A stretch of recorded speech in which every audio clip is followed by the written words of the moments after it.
Now from Hollywood, it's time for Edmund O'Brien as Johnny Dollar. I'm glad you're in, Dollar. This is Barton, Chief Adjuster at Cosmopolitan All Risk. When can I see you? I hope it doesn't have to be tonight. I'm ready for bed. I'm afraid it does have to be tonight. I just got a call from a city fire inspector. There's a 4-alarm blaze in the Hartford Alliance building. We carry the fire policy. Does Inspector phone you?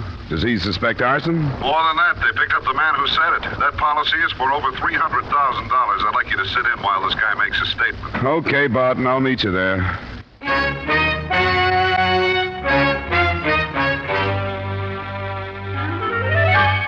Edmund O'Brien in another adventure of the man with the action-packed expense account. America's fabulous freelance insurance investigator. Yours truly, Johnny Dollar.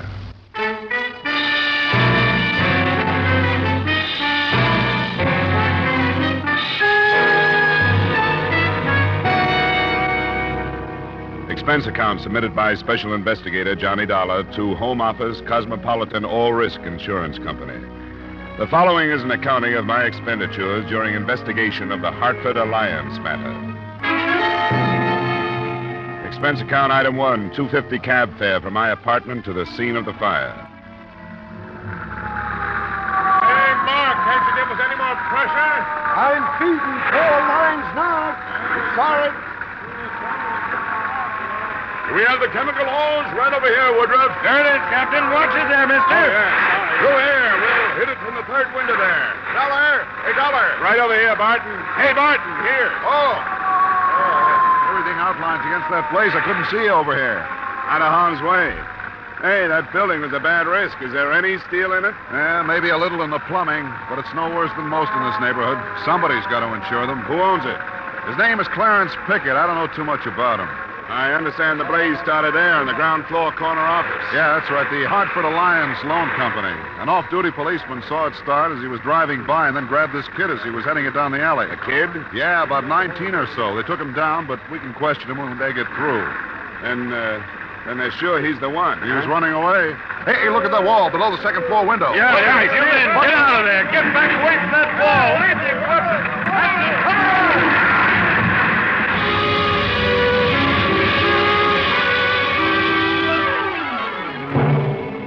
Expense account item 2, $1.75 cab fare to police headquarters where I met Sergeant Broderick, the officer in charge. This kid's a queer one. I don't know what you'll get out of him. He wouldn't even give us a name to book him under. Nothing on him that would identify him? Nothing. He must have stripped his pockets. Well, the fact that he darn near killed a bunch of men might help loosen them up, huh? I wish you luck. Yeah, this is it. Are you all ready, Martin? I'm all loaded, yes. We're going in to talk to him. When we finish, I'll bring him out. He'll be in front of me. Right. What's that for? We'll get a photograph, snap one as he comes out the door. Can't get a halfway natural one any other way. Then we'll have it published and try to find out who he is. Go ahead. All right, son, get on your feet. These men want to talk to you. Won't do you any good to talk to me. I don't want to talk about anything, and I won't. Did you set that fire? Yeah, I said it. Why? It doesn't make any difference why. I said it, and I'm ready to take anything that's coming to me. Have you set any other fires? If you mean am I one of those arson nuts, I'm not. Then why'd you set it? Why do you keep asking me questions when I told you I wasn't going to answer any? Your fire almost killed some men a few minutes ago. It may do it yet. I didn't think about that. I'm sorry. I had to do it. Why? I can't tell you. Leave me alone. Somebody hire you to do it? It doesn't make any difference. Why won't you tell us who you are? Because I don't want you to know. I don't want anybody to know who I am. I don't want a trial or anything. I'll plead guilty to everything, to setting the fire and to killing firemen, everything. Just give me what's coming to me and leave me alone. Let me see your hands. Why? Let me see them. No. Hey, let go. Will you let go? Up, darling. Well, that's all I want. What was that for? I wanted to find out what kind of a kid he is. He's not tough. His hands are clean, nails trimmed. There's a mark left by a ring on the third finger, left hand. Class rings, my guess. I've had enough for now, Sergeant. Okay, we're turning him over to the psychiatrist in the morning. All right, son, on your feet. I'm going to put you to bed now. Come on. Keep moving. Hold it now. Hey, give me that camera. You can't take my picture. What are you trying to do to me? Calm down.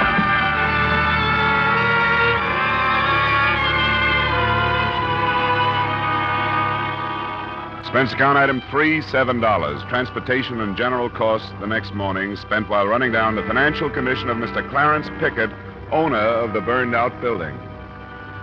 At 1 p.m., I looked for him at his home, and at 1:45, I found him viewing the charred remains of the Hartford Alliance building.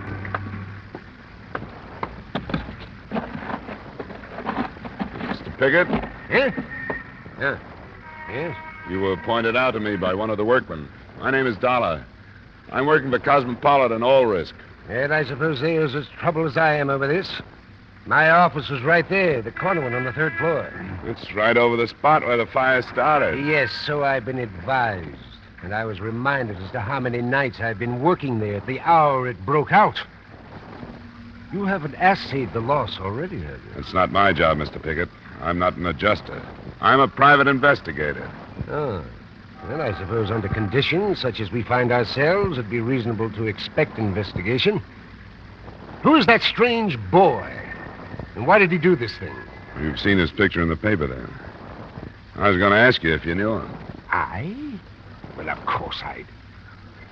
What are your insinuations, young man? Look, Mr. Pickett, the conditions, as you call them, are not at all clear. An insurance company feels it has a right to make plenty of insinuations when it's up against a fire of incendiary origin. Go on. I was able to learn this morning that financially, you are not a healthy man. You rotten snoop. You've taken some pretty heavy losses on the exchange in the past few months. I've dealt in stocks, bonds, and property for a long time. When the day comes that I have to burn myself out to recoup my losses... Oh, go away. I don't want to talk to you any further. I'm afraid it can't stop here. Will you come down to police headquarters and face that boy they picked up? I will not. Why won't you? Because I have no reason to. I've never seen him, and I don't care to. On the strength of your refusal, I think a court order could force you to. You do that? I certainly would. So you have nothing to lose by coming without one. Very well, Mr. Dollar. And I'll see you choke on your own insults.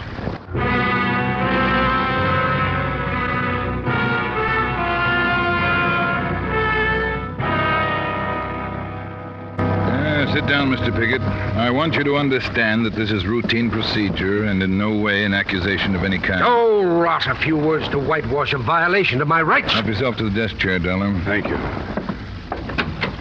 All right, Dr. Herbert. Will you bring the boy in now? Mr. Pickett, Mr. Dollar, our psychiatrist, Dr. Herbert. How do you do, Doctor? Gentlemen? All right, son. Remember, this is serious. Now, have you ever seen this man before?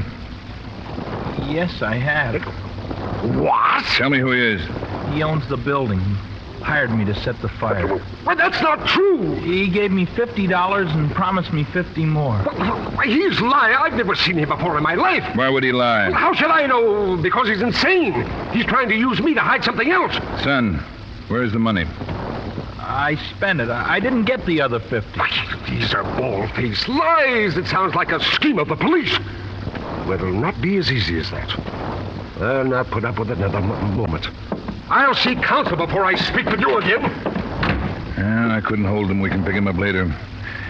Either of you want any more with this one? I'll see him later this afternoon. Nothing for me right now. All right, son, come on. We'll go back to that room and talk some more. What do you think, Doctor? There is a greatly troubled and very confused young man. I could do very little to help him. A psychiatrist needs cooperation. He fought me every moment of the consultation. Think he was telling the truth about Pickett? It's hard to say. It could be true. On the other hand, as a falsehood, it could be classed as one aspect of this tremendously strong desire to keep some secret hidden. How would he know that Pickett was the owner of the building? That would be quite simple. Newspaper was shown to him this morning in an effort to force him to reveal his identity. Yeah, that's right. There's still no key to who he is, eh? None. I've learned only that he seems to be, well, should we say, a well-bred boy, fairly well-educated, who was tortured by something in the building that he feared and hated. The fire started in the offices of the Hartford Alliance Loan Company. Do you think a debt that the boy couldn't pay off would be A strong enough motive to drive him to arson? Unless it were a debt of shame. No. Well, we have to start someplace. The loan company is a better lead than what we've had so far. Say, you sure the kid isn't making this up, that he's not a psychopathic?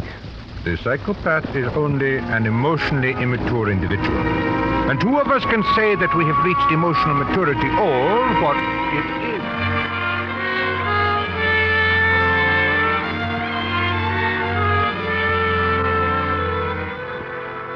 After hearing the doctor out to the bitter end, I knew no more about the arson case than I'd known before. Expense account item 4, $1.75 cab fare back to the ruins of the Hartford Alliance building. Only a guard from the fire department was there, and a workman who was busy in the same office I wanted to look over.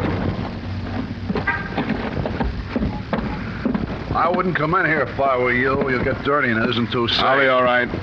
What do you want? Well, I got an okay from the guards out there. I'm an investigator working on this case. Oh, go ahead then. This loan outfit hired me to bring out their stuff that isn't burned, but it's all mixed up with the stuff from upstairs. Caved in. Yes, fires are a mess. Yeah, the safe from up there fell through, and I can't tell one from another. I wouldn't be surprised if the whole floor came next, what's left of it. What are you looking for? I don't know. What was upstairs? An employment agency, from what I picked up. Maids and butlers and that kind of thing. There's the one safe, and that's the other. Can you tell them apart? Why don't you take both of them out and open them? Yeah, well, all right. Give me a hand then, will you? Sure. This one's almost covered up. Hey, what's that? Sounds like a timber. Let's move. Hey, there's stuff above. Yeah, there's someone up there. Come on, this way. Come on. Hey! Hey, you up there! Hey!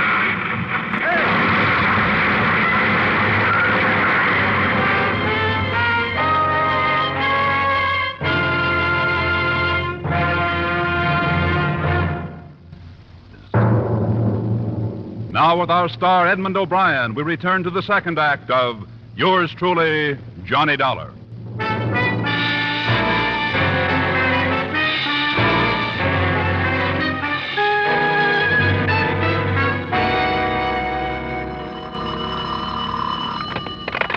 Johnny Dollar. This is Bart, Johnny. How do you feel this morning? Oh, rotten. How about the workman? Bad. Still unconscious. Fractured skull and something about his back. Well, I guess I feel better than he does. Hey, Barton. Yeah? That cave-in was no accident. What's that? There was a man on the floor above us. It's one of the last things I remember. He was looking down at us, holding a crowbar. Well, why didn't you say something about it yesterday? I wasn't thinking straight. You don't after a crack in the head like that. But I began to remember last night. Are you sure of this, Dollar? I guess it'll be hard to prove. There were two safes in there. One from the Hartford Alliance Loan Company and the other from the Hartford Alliance Employment Agency. It had fallen through from the office above. I don't get it. I don't either.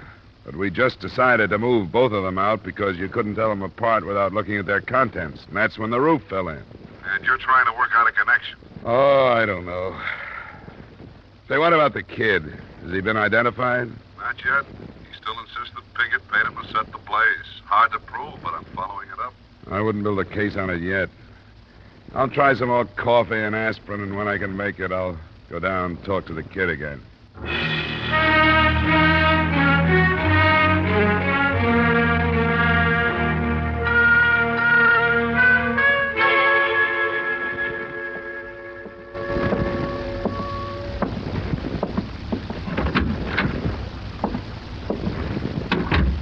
What's the matter with you? Oh, get out of here, will you? I'd like to. I wish I'd never heard of you, much less seen you. But it's my job to clean this thing up. That means putting as much evidence as I can get into the hands of the people who hired me. So settle back. I might be working on you until you're middle-aged. Pickett hired me. I told you that. Speaking as an insurance man, I'd like to believe that's true. But I don't think it is. I think something in the building was behind that fire. He paid me to do it. And why would somebody try to kill a workman and me because we were pulling a couple of office safes out of the wreckage? I don't know. I don't know anything about that. Pickett hired me. What does the Hartford Alliance Loan Company mean to you? Nothing. I don't know anything about it. Or the Hartford Alliance Employment Agency? It doesn't mean anything. It doesn't mean anything. Nothing does. I can't tell you anything. Leave me alone, will you? I can't tell you anything. Please, leave me alone.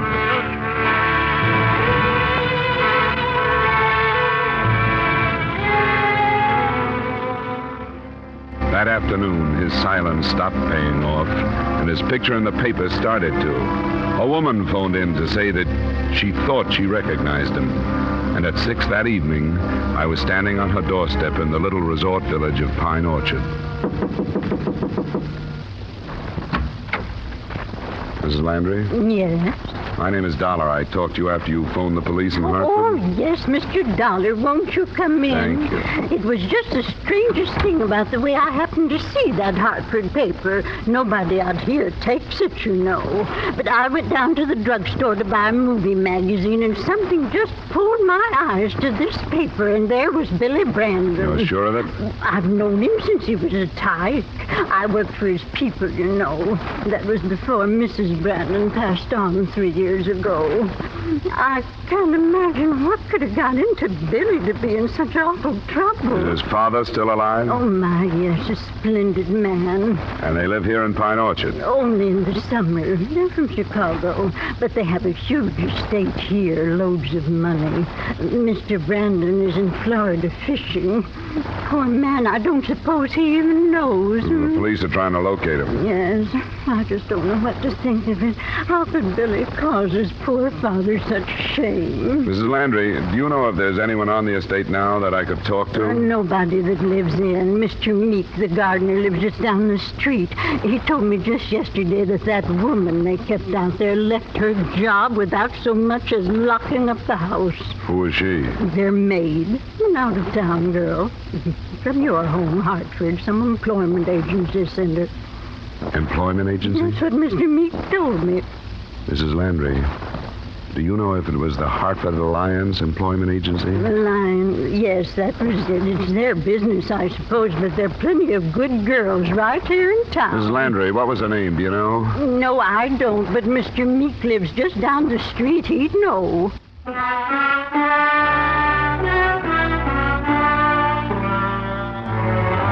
name turned out to be Belle Muir. And with that information, I pried Sergeant Broderick loose from a friendly poker game after I'd gotten back to Hartford. I met him in the file room at headquarters. Come on in, Dollar. We'll see what we can dig up. Now, give me your theory again, will you? Well, according to your psychiatrist, young Brandon was afraid of something in that building. It would seem that somebody else was afraid to see one of the two safes leave. How sure are you of that? I saw a man pry the wall loose. Did you identify him? Probably not. I just caught a flash. But the fact that the Brandons had hired a girl from the agency sort of falls into place, doesn't it? Don't you smell blackmail? We'll see. You want to check our files on the girl, right? Both the girl and the manager of the agency, Benjamin Price. What's her name again? Belle Muir. M-U-I-R. M-U... here it is. M-U. Yeah, here's a Muir. Adelaide. How's that for a record? Look at that. They never learn. Mullen. That's it. No more Muirs. Can we try Price now? Sure. Here's the mail file over here. A-R-I... Price. Adolph. Dollar. Benjamin? Benjamin L. Benjamin L. Yeah, here he is. What do you know about that? What's on him? 1939, suspected of fraud, no indictment. 1944, suspected of receiving stolen goods, no indictment. Suspicion of fraud again in 48, no indictment. What about young Brandon? Can I talk to him? Won't do any good tonight. He's in the hospital under sedatives. Well, you can't help feeling sorry for him. At least I can. Especially if it's blackmail. Yeah, I know. His father's due in tomorrow afternoon. Maybe he can do something with him. Well, I'll see if I can get authorization from the bunco detail to follow this through. Tomorrow, we'll look into that setup. Do you care if I go ahead tonight? Where are you going? Belle Muir's. Why start with her? A couple of reasons. With a background of suspicions, but no indictments like that, Price must be smart. And I'd like her to talk to him before I do. Put him on guard and see what his next move will be. Okay, Dollar. There's no way I can stop you. You've been lucky so far. Don't foul it up now. Lucky? I'll trade you my headache for your poker losses any day.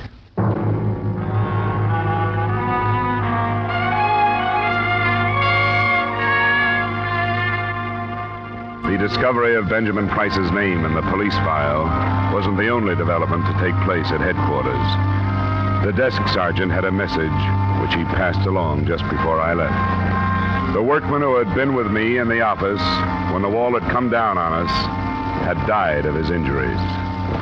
It wasn't just an arson case any longer.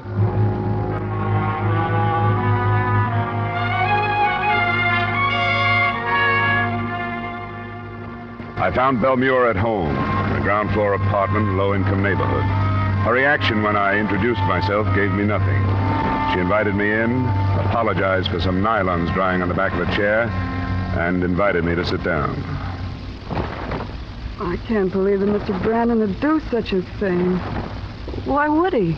I think he was being blackmailed. Oh, a nice young man like him.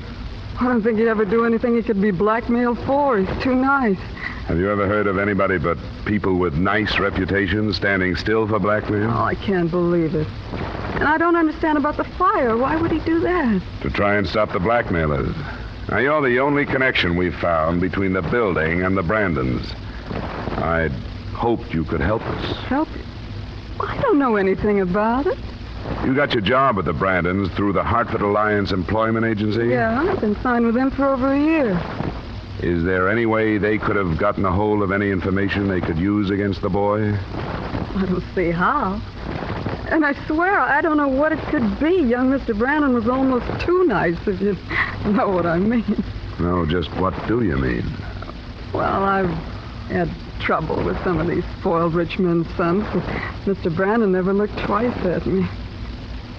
Listen, you don't think that I... Why'd you leave your job so suddenly, Miss Muir? I didn't. I'm still employed. But when his father ran off to Florida and young Mr. Brandon said he was going away, I didn't see any use cooling my heels in that place away from my friends. Sure. I think you're barking up the wrong tree, Mr. Dollar. They're all nice people in the agency, every one. Mr. Price, the manager? He's very nice. He has quite a record of being questioned by the police. I don't believe that. It's true. Well, I never would have suspected it. I don't know what to think of this, Mr. Dollar. I really don't. I don't either, Miss Muir. I won't take any more of your time. Thanks a lot. Well, anything I can do to help, please call on me. I said I would and left the apartment. But I got back to her position outside her door in time to hear a phone dialed and a conversation that started, "He was here."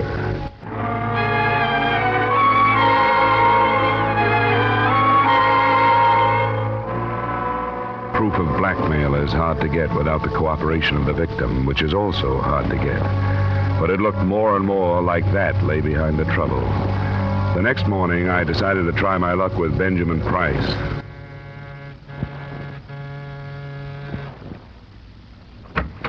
Yes? Mr. Price? That's right. My name is Dollar. I'm investigating the fire in your building with the insurance company. What do you want from me? I didn't light it. It's funny you should say that. Why? Because in a way, I think you did. You can suspect blackmail all you want. That's one thing. Making it stick is another.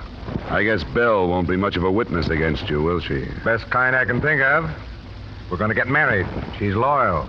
So why don't you drop it, Dollar? You won't get any place. You feel a little different now than you did when we were moving your safe out of that building.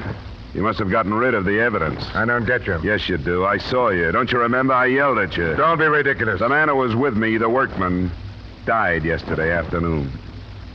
With a blackmail that should work into a first-degree murder charge. You're going pretty far, aren't you? Not as far as the men from the police laboratory are going. They're looking for marks from a crowbar in that rubble that came down on us. And they're pretty good. Watch where you talk this stuff up, Dollar. I'm warning you, I don't scare easy and I don't railroad easy. And what are you worried about? Watch where you shoot off your mouth. Now beat it. Go on!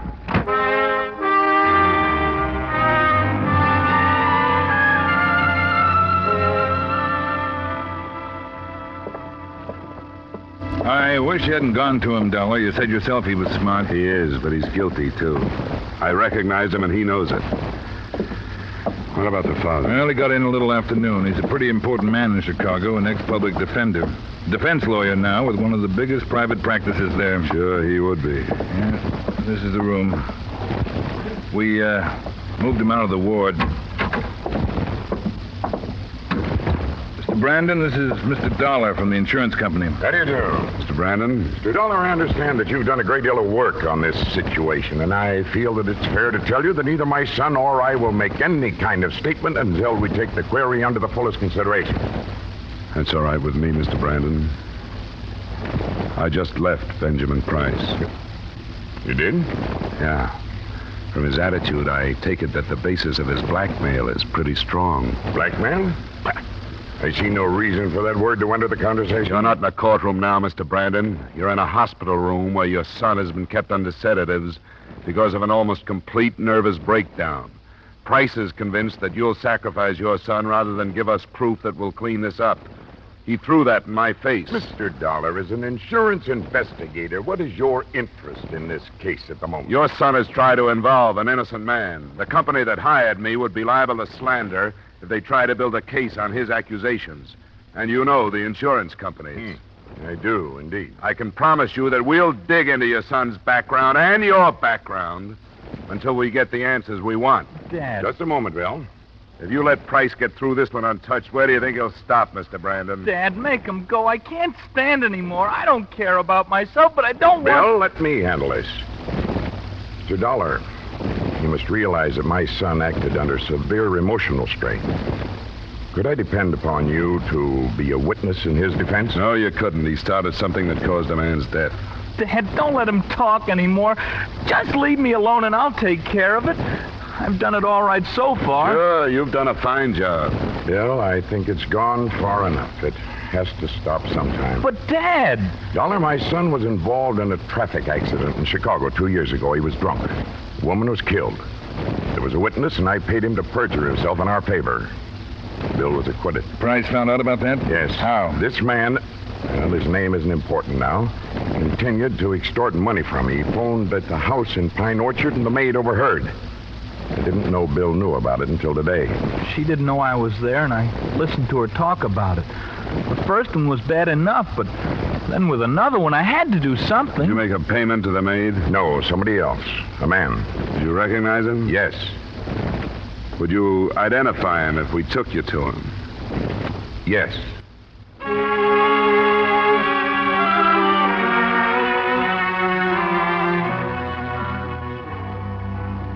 The rest, as far as I was concerned, came 20 minutes later when Mr. Brandon, Sergeant Broderick, and I stood in front of Benjamin Price's door.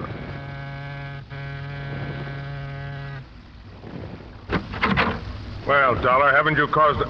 That's the man. Who is this guy? What is this? Get out of here. I think we better come in, Price. No, you don't. I know my rights. You don't come in without a warrant. We got a warrant. What do you want in here? All we want is you, Price. There's a men waiting outside who want to place you at the scene of the murder. You can't do it. I wasn't there. You'll have your chance to prove that if you can. The men want to go through your apartment. Why? To look for traces of soot from the building. All they need is a speck or two. Come on, Price. Let's talk it over. Not me. Oh, you know you don't, Price. That does it. Okay, pick him up, Dollar. Don't bother to be gentle. He won't care.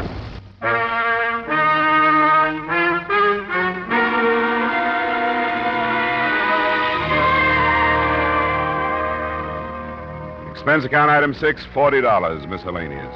Item 7, $2.50 cab fare back to my apartment. I guess the company won't get far trying to avoid the payment of damages, but all of us might make a moral out of the matter. Maybe somebody has said it before. One sin begets another. In this case, the original conspiracy to perjure a witness parlayed to an arson indictment. The son, fraud and murder for Price and Belmure, and enough charges to put the father out of work for the duration. All I got out of it was a headache. Expense account total, $180. Yours truly, Johnny Dollar.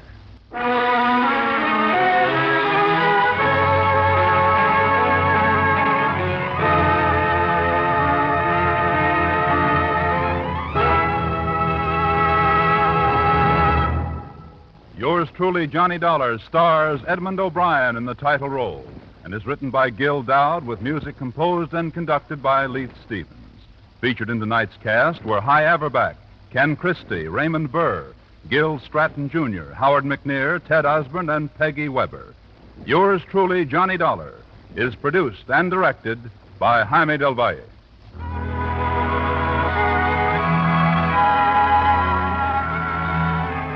CBS, the Columbia Broadcasting System.